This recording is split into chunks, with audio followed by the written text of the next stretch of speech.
સર્વપ્રથમ તમારું નામ જણાવો. મારું નામ અરવિંદભાઈ વાસદડિયા.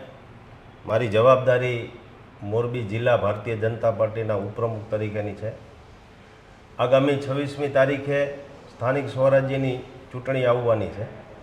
એમાં મોરબી મહાનગરપાલિકા, મોરબી જિલ્લા પંચાયતની 24 સીટોની ચૂંટણી, આપણા 5 તાલુકાની તાલુકા પંચાયતની ચૂંટણી અને ટંકારા અને માળિયા નગરપાલિકાની ચૂંટણી આગામી 26 તારીખના રોજ થવાની છે. ત્યારે અમારે ભારતીય જનતા પાર્ટીમાં મોટા ભાગે સેન્સ પ્રક્રિયા પૂર્ણ થઈ ચૂકી છે અને આવનારા દિવસોમાં ઉમેદવારનું લિસ્ટ પણ ટૂંક સમયમાં જાહેર થવામાં છે. ભારતીય જનતા પાર્ટીએ મોરબી મહાનગરપાલિકા તેમજ તાલુકા પંચાયત, જિલ્લા પંચાયત અને નગરપાલિકામાં ઉમેદવારોના લિસ્ટ ઓલમોસ્ટ ટૂંક સમયમાં તૈયાર થઈ અને જાહેર થવાના છે. ત્યારે ભારતીય જનતા પાર્ટી હંમેશા સકારાત્મક રાજકારણ અને વિકાસની રાજનીતિ હંમેશા દરેક ચૂંટણીમાં કરતી આવી છે. ત્યારે આગામી સમયમાં ભારતીય જનતા પાર્ટીની આ તમામ જગ્યાએ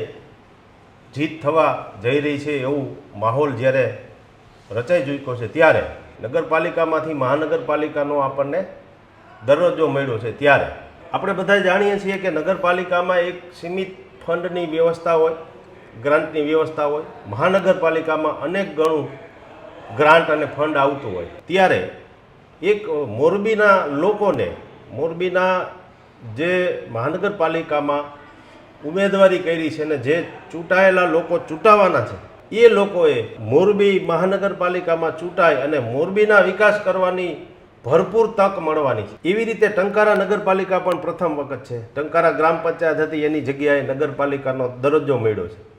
એટલે અનેક ગણી ત્યાં પણ ગ્રાન્ટ આવવાની છે. અને આપણા મોરબી જિલ્લા માટે ગૌરવની વાત કહેવાય એ સ્વામી દયાનંદ સરસ્વતીની જન્મભૂમિ પણ છે.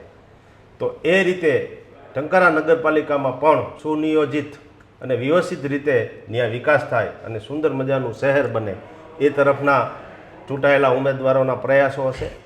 જિલ્લા પંચાયત અને તાલુકા પંચાયત એ ગત 5 વર્ષ ભારતીય જનતા પાર્ટી પાસે હતી.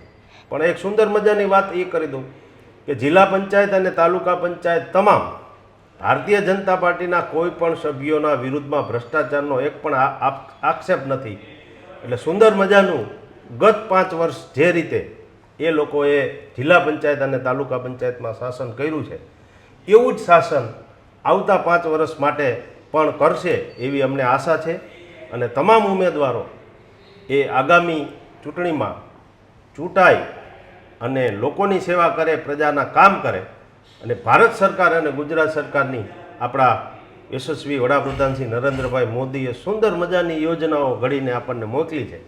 તો એ છેવાડાના માનવી સુધી પહોંચે એમાં આ તમામ સભ્યો, ચૂંટાયેલા સભ્યો એમાં સહયોગ આપે, જેથી કરી સરકારની યોજનાઓનો પૂરેપૂરો લાભ વંચિતો સુધી પહોંચી શકે.